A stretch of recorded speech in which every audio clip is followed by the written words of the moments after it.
lembra dessa cena icônica do filme O Sexto Sentido, onde um dos personagens principais do filme, detendo a faculdade mediúnica, afirma ver os espíritos desencarnados?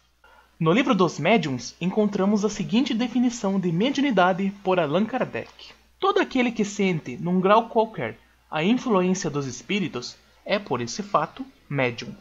Essa faculdade é inerente ao homem, não constitui, portanto, privilégio exclusivo. Pode-se, pois, dizer que todos são, mais ou menos, médiuns. Todavia, usualmente, assim só se qualificam aqueles em quem a faculdade mediúnica se mostra bem caracterizada e se traduz por efeitos patentes, de certa intensidade, que depende de uma organização mais ou menos sensitiva. Mas como funciona a mediunidade? O fluido perispirítico é o agente de todos os fenômenos mediúnicos.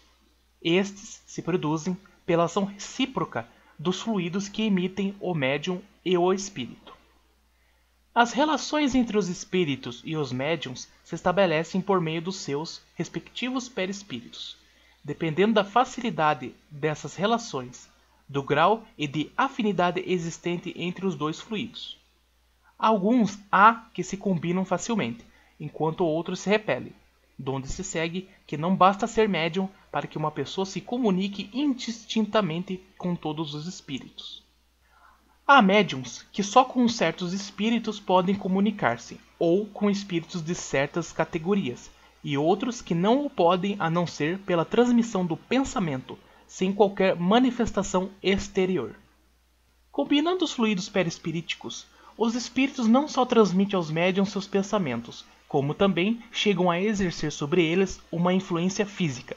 Podem os espíritos manifestar-se de uma infinidade de maneiras, mas não o podem senão com a condição de acharem uma pessoa apta a receber e transmitir impressões deste ou daquele gênero, segundo as aptidões que possua. Em obras póstumas, Kardec divide os médiuns em dois grupos: médiuns facultativos ou voluntários. São aqueles que têm conhecimento mais ou menos completo dos meios de comunicação com os espíritos, o que lhes possibilita servir-se por vontade própria de suas faculdades. Não que realizem quando queiram os fenômenos, pois sem a vontade do espírito que se irá comunicar, nada conseguirão. Porém, são senhores da faculdade que possuem, não permitindo que se deem comunicações extemporâneas, em momentos impróprios. Sabem que possuem a faculdade e se predispõem ao intercâmbio com o mundo dos espíritos. E os médiuns involuntários ou naturais, também denominados inconscientes pelo codificador, por não terem consciência da faculdade que possuem. São aqueles cuja influência se exerce a seu mau grado.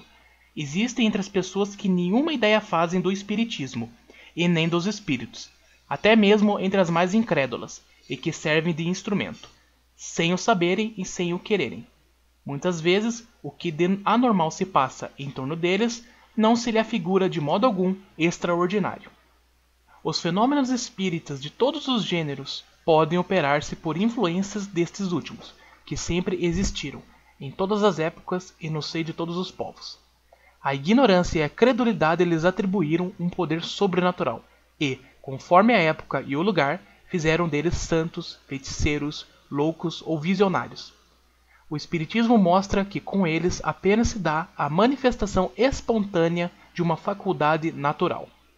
E qual o objetivo da mediunidade?